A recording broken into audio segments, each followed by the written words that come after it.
मला कधीच असं वाटलं नव्हतं की माझे हे चित्र मला परत कधी बघायला मिळते.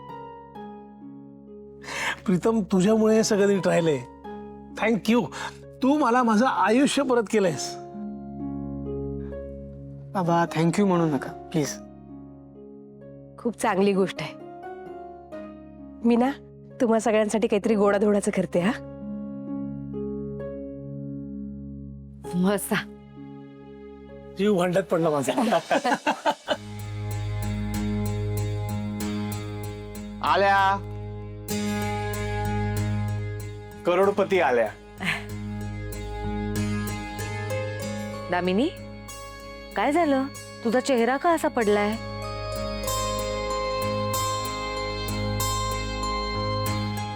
दामिनी, काय झालं? त्याचं झालं असं, मला लॉटरी लागली होती ना, मग मी पैसे आणायलाच गेले होते लॉटरीचे. पण तिथे गेल्यावर मला समजलं लॉटरीवाला पळून गेलाय.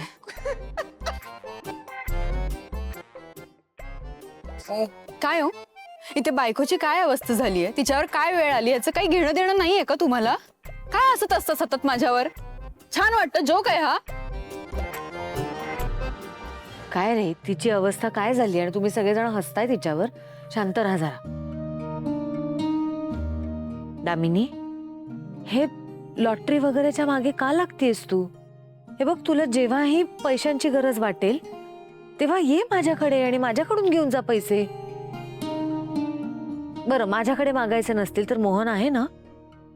वहिनी आणि मोहन, दामिनीची प्रत्येक गरज, तिची प्रत्येक इच्छा, तिचं प्रत्येक स्वप्न पूर्ण करण्याची जबाबदारी तुझ्यावर आहे.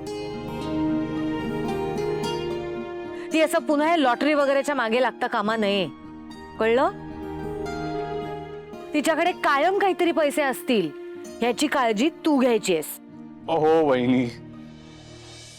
दामिनी, हे लॉटरी, जुगार ह्या सगळ्या गोष्टी फसव्या असतात अगं. कष्टाने कमावलेला 1 रुपया सुद्धा ह्या अशा गोष्टींमधनं मिळालेल्या लाखो रुपयांपेक्षा जास्त टिकतो आणि लाभतो. अशा मार्गाने मिळालेले पैसे कधीच कोणाला लाभत नाही. हे बघ, तू मेहनतीवर विश्वास ठेव. आम्ही सगळे आहोतच तुझ्यासोबत.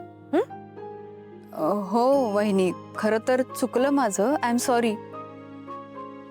मी काय करायला हवं होतं मला समजलंय. मी ना दुसऱ्या माणसाकडून तिकीट घ्यायला हवं होतं, ह्याच्याकडे जायलाच नाही पाहिजे होतं. म्हणजे बघा ना, तो पळून गेला नसता आणि मला पैसे मिळाले असते. हे ना,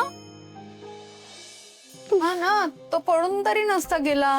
मॅडम, हा शिरा खास तुमच्यासाठी. तुम्हाला जसं आवडतो ना तसा अगदी केलाय, केशर आणि बेदाणे घालून. तुम्ही म्हणाला होतात ना की करोडपती झाल्यावर माझं तोंड गोड करून. आत्ता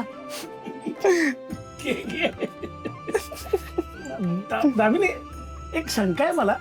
ते तुला 10 करोड मिळणार होते ना, इन्व्हेस्टमेंट कितीची होती? पण कसली इन्व्हेस्टमेंट? का? 10 रुपयाची तिकीट होती.